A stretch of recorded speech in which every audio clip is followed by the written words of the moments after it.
Hello, it's Monday, the beginning of the week, and you probably didn't expect me to be live uh, today. This is Reverend Dr. Damien Calmet, and I wanted to kind of clarify a little bit of my talk yesterday. My talk was on sex and spirituality, and I know all too well that I touch on topics that make people nervous, but I touched on topics that are where you live. And what I was trying to get across yesterday that we get so caught up in the mechanics of these sexual acts where we put certain parts of our body against and with certain other body parts with other people or ourselves. And we don't really take into account that at the pubic bone here is where that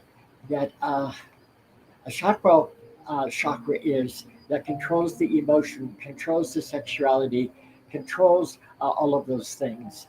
And just like the world and everything, it runs on an energetic vibration.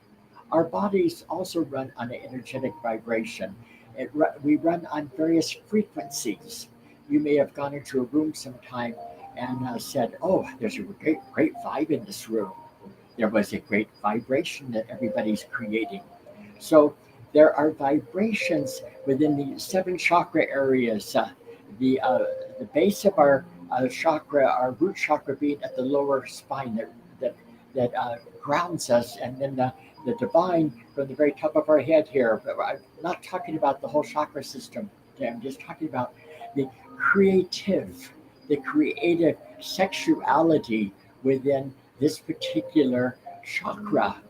Now, we have spent so much time, especially in America, of making sex seem dirty. How could sex be dirty when it is a gift from God, which is creation, procreation? We are co creators with the godness.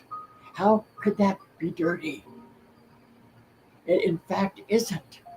It is what we as people have taken and misconstrued it and turned it around and made it dirty by the very actions that we do because we don't bring the awareness of spirituality into our sex relationships. We have got to begin to bring that spirituality into our sex relationships. When we say namaste, which is the light you see in you, you see in me, okay, we're greeting. Okay? When you're intimate, when you're into me, see, intimacy, right? Letting somebody see into you, and you're having a sexual experience. That sexual experience need also be a spiritual experience of the two of you communing with the uh, in greater intelligence, the greater love of this earth, the greater godness which you are a part of and is part of you, greater than you, and yet you are it, and it flows through you and in you. So your partner should be able to say, "I see God in you." And that's not an arrogance. That is seeing the creator in the creation. When you walk down the street with your children, people would say, "Ah, I knew that was your son just by looking at him. He looks just like you." It's the same principle stretched out a little bit that when people see us, they see the godness in us. And when your partner in that sexual situation should be able to see and feel love in that situation, to be able to feel carried in that situation, to be able to feel that they are brought closer to the universal consciousness of love in this world. And that you, in turn, are bringing them closer, and the two of you become closer in your relationship with the vastness of the oneness of the love of the godness of this universe. And as we begin to do that, and we reframe through a different lens how we see sex, Do you know, when we have sex with more than one partner over a period of time, we become damaged. We become damaged because we adulterate that beautiful act. We tarnish it because we aren't bringing the spirituality into that. Never have a sexual experience with somebody that you're not wanting to have a spiritual experience with.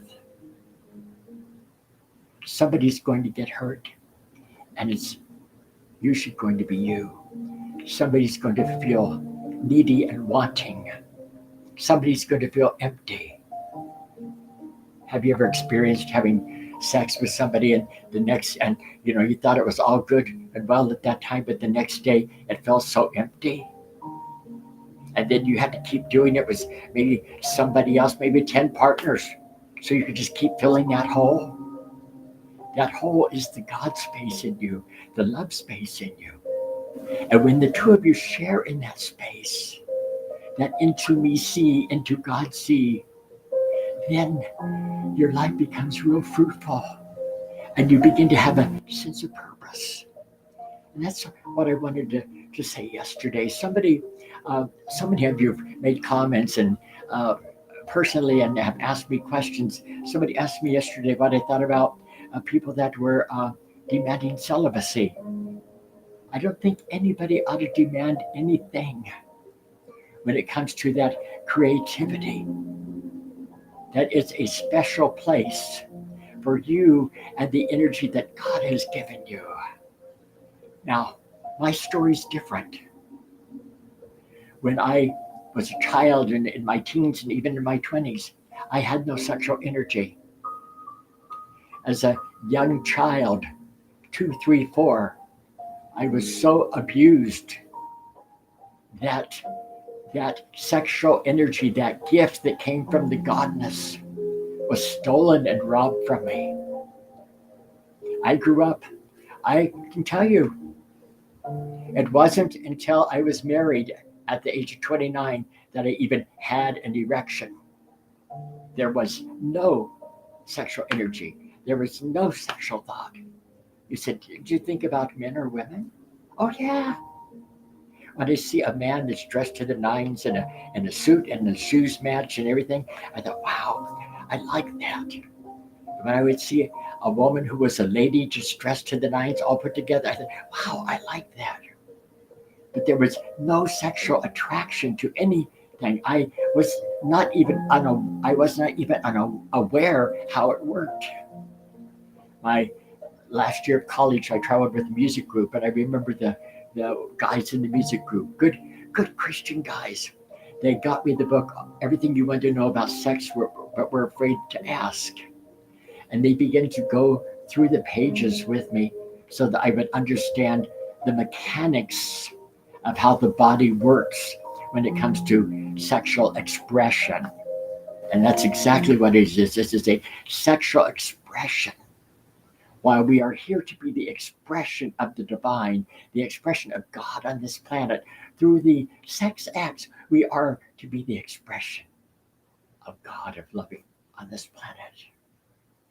And it wasn't until I got married and began to learn that in my marriage at 29, I knew nothing. I knew absolutely nothing. I knew nothing about gay. I knew nothing about straight. I knew nothing about anything because so much damage has been done. And whenever you or somebody else damages that second chakra, you are out of line. Your alignment is out. Your alignment is out with yourself. Your alignment is out with people. Your alignment is out with the universe. And you just kind of flipping through the world without a purpose, without a goal, without a vision. For so many years, it's like, who am I? What am I? I don't know what's going on. I just did what people told me to do. So when I talk about sex and spirituality, I'm not talking about it in the context like some of you may have put together yesterday. I'm talking about it, seeing the beauty in it and being aware